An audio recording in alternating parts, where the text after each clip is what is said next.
Saudara-saudara yang terkasih dalam Tuhan kita Yesus Kristus, bagaimana kabar hari ini? Kiranya kasih Tuhan senantiasa dilimpahkan bagi kehidupan kita sekalian. Saudara-saudara yang terkasih dalam Tuhan, akhir-akhir ini kita melihat banyak sekali orang yang tadinya belum percaya kepada Tuhan, hari ini sudah mulai berbondong-bondong mengakui Yesus sebagai Tuhan dan Juru Selamat di dalam pribadinya. Lalu, apa yang menjadi penyebab? Kenapa banyak sekali secara khusus orang-orang Muslim yang dulunya belum percaya kepada Tuhan, tapi sekarang mengikut Tuhan Yesus Kristus? Nah, ada seorang ustadz yang membuka fakta penyebab kenapa banyak sekali orang-orang Islam yang belum percaya kepada Tuhan sekarang murtad atau masuk Kristen, percaya kepada Tuhan Yesus Kristus. Kita lihat sama-sama video berikut ini. Selamat menyaksikan. Kenyataan kenapa orang-orang Islam banyak yang murtad sekarang? Iya, memang banyak yang murtad. Kemana ke arah kemurtadannya? Banyak neko-neko, pindah-pindah. Kalau orang Islam memang dinyatakan banyak yang keluar dari agamanya, lalu apa alasannya? Banyak juga orang-orang Islam yang menyalahkan pihak lain. Oh, karena ini misi kristenisasi, oh karena ini dikasih mie, dan lain sebagainya. Nah, kenapa orang-orang Islam banyak yang murtad? Jangan salahkan pihak lain. Alasan yang pertama itu adalah karena ketidakadilan. Ini di tempat ini ku bersyukur ku bisa mengenal Tuhan. Meskipun hukuman harus ku jalani, tapi ku percaya Tuhan besertaku. Jadi orang-orang Islam sekarang karena mungkin di beberapa tempat menjadi mayoritas, mereka kemudian terkena sindrom arogansi mayoritas gitu. Mari kalau masalah ibadah ini seperti ibadah ini kan bisa konfirmasikan panggil punya yang kontrakan deh begini tolong hentikan, tapi kalau umat yatim sendiri seperti ini borok nanti borok nanti banyak jangan borok nanti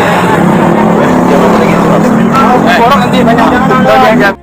Contoh kasusnya adalah tentang kasus penistaan agama misalkan. Ini kan jadi tidak adil. Misal begini, ketika Ahok dinyatakan menistakan agama, dia didemo, kemudian diantarkan ke penjara, kemudian saya yakin juga hukumnya pada waktu itu juga hakimnya tertekan ya.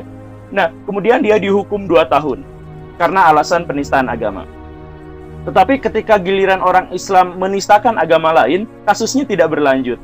Bahkan yang menistakan agama lain dibela-belain dalam demo besar berulang-ulang. Takbir! Takbir! Jadi jangan karena seseorang memiliki kekuasaan yang harusnya menciptakan suasana kondusif di bumi Lampung, justru menciptakan suasana seperti ini. Jangan jadikan bumi Lampung menjadi bumi Ambon yang kedua. Kalau memang lawan tidak mau ditangguhkan, lawan tidak bisa dikeluarkan, tangkap juga itu orang yang membuat rusuh. Tangkap juga itu yang mengaku bahwa di sana mereka memiliki tempat beribadat. Tangkap juga. Sampaikan dengan Menko Polhukam, sampaikan dengan Kapolri. Jika tidak dikeluarkan maka copot Kapolda. Kami mohon kepada Kapolri, copot Kapolda, copot Eskimo, oke? Tidak akan melakukan ibadah keagamaan sebelum ada surat izin yang resmi. Oke? Itu yang pertama. Kemudian di tahun 2022 terjadi ada lagi kesepakatan yang ditandatangani oleh pihak gereja maupun pihak masyarakat dan Bapak RT. Jadi pihak jamaat ini melanggar lagi, dan terjadi lagi di tahun 2023 ini. Seorang RT Bapak Wawan Kurniawan melaksanakan tugas dan fungsinya sebagai RT terkait dengan SKB 2 Menteri. Sekarang standar ganda orang-orang Islam gara-gara arogansi mayoritas itu merebak, maka justru malah banyak orang-orang Islam yang mempertanyakan sendiri agamanya karena mereka malu, sebagian ya, tidak semuanya, malu dengan perilaku sebagian orang-orang Islam, dan mereka ya agama mah gini lah, banyak di antara mereka yang akhirnya tergoncang imannya. Betul kan seperti itu? Yang kedua, banyak orang-orang Islam sekarang yang mudah marah. Saya yakin mereka minoritas, tetapi mereka itu gampang sekali masuk TV, masuk media. Banyak orang-orang Islam yang mudah sekali marah. Gereja yang sedang dibangun dibakar. Gereja tidak pernah takut akan ancaman apapun. Sudah 2000 tahun gereja coba dihancurkan. Dari Kaisar Nero sampai kerajaan Romawi sampai kerajaan Ottoman. Dan semua kerajaan itu sekarang sudah hancur. Gedung gereja bisa hancur. Alkitab bisa dibakar. Pendeta bisa dibunuh. Jemaat bisa dibunuh. Tapi gereja tidak akan pernah bisa hancur. Gereja akan terus bertumbuh dan merajalela. Karena gereja milik Yesus. Mulut kita tidak akan pernah lepas dari pesan kasih Kristus. Dan pengampunan bagi orang yang menganiaya kita semua. Karena itu yang diajarkan kepada kita. Dan itu teladan Yesus Kristus. Karena itu pesan kita sebagai pengikut Yesus. Bagi mereka yang menganiaya pengikut-pengikut Yesus adalah kami mengasihi Anda. Kami mengampuni Anda. Karena mereka tidak tahu apa yang mereka perbuat. Dibakar, katanya tidak ada izin. Ada misa Natal di satu tempat, dibubarkan gara-gara katanya ini. Ya, ngapain juga seperti itu? Justru dengan seperti itu, banyak orang-orang Islam yang malah meragukan agamanya, dan banyak orang-orang yang sedang ragu dan pengen masuk Islam, malah tertolak masuk Islamnya gara-gara lihat kasus-kasus seperti itu. Bersumpah demi Allah, akan saya arahkan ibu-ibu seluruh kota Medan. Kenapa Timur Tengah itu gagal jadi negara? Orang Islam ini susah diajak bernegara. Susah. Orang Islam ini paling gampang diajak memberontak. Orang Islam itu kan baca Al-Quran. Al-Quran itu imamuna. Dalam Islam itu Al-Quran adalah imamku. Jadi kalau orang Islam itu baca Al-Quran, itu seperti mendapat perintah langsung. Dan dia nggak mau ada negara yang menjembatani ini. Nggak gampang itu ngajak orang Islam masuk negara. Wa qatiluhum hatta la takuna fitnah. Kalau Qurannya bilang begitu, dan perangilah mereka sampai nggak ada fitnah. Perang orang itu. Berat orang Islam ini diajak untuk menerima negara. Nah, di Indonesia ini capek para ulama ini, udah nyeret ini kesultanan Islam ini datang menerima republik, ya sudah. Marahnya gampang sekali. Kemarin kasus adzan misalkan, azan. Kemarin kasus azan. Kalian tahu nggak azan? Kalian tahu nggak azan? Teriak-teriak terus dari pagi. Nggak ada otak kalian ya. Udah berapa kali saya bilang kalau azan diam. Selama ini kami diam.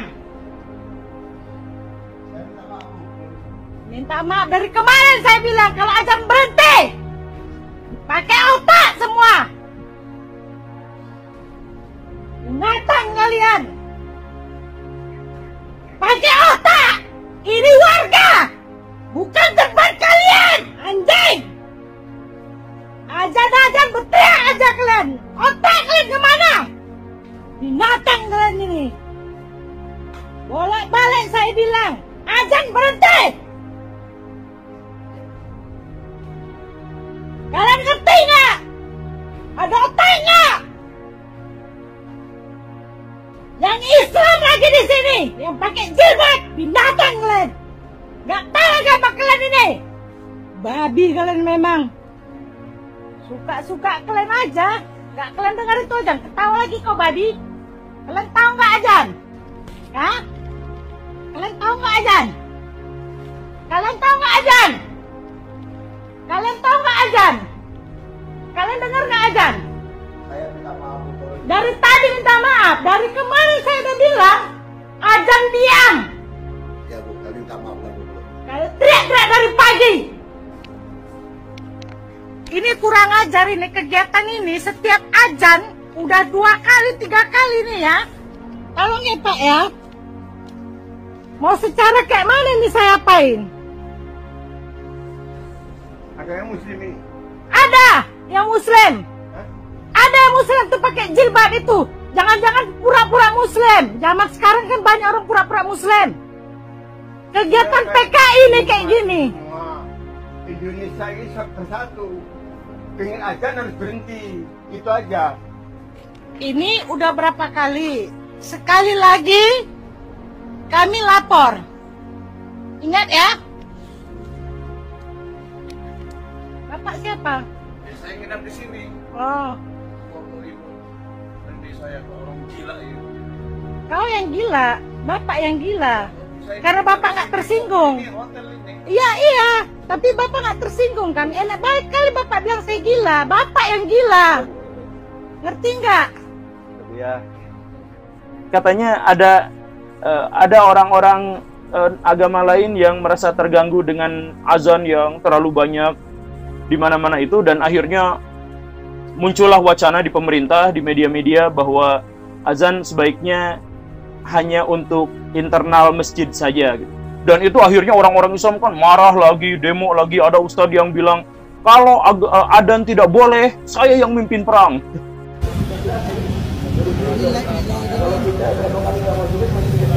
Assalamualaikum. Assalamualaikum. Subhanallah. Pak, mana Pak? Selama ini kita Pak? Di mana kita sekarang Pak? Saya Pak. Pak selama ini Pak. Boleh tahu Pak? Dakwah. Dakwah Pak. Di mana Pak? Di mana Pak? Pak, kondisinya sehat Pak sekarang Pak. Alhamdulillah. Istri dibawa ke sana Pak. Istri keluarga Pak. Ya.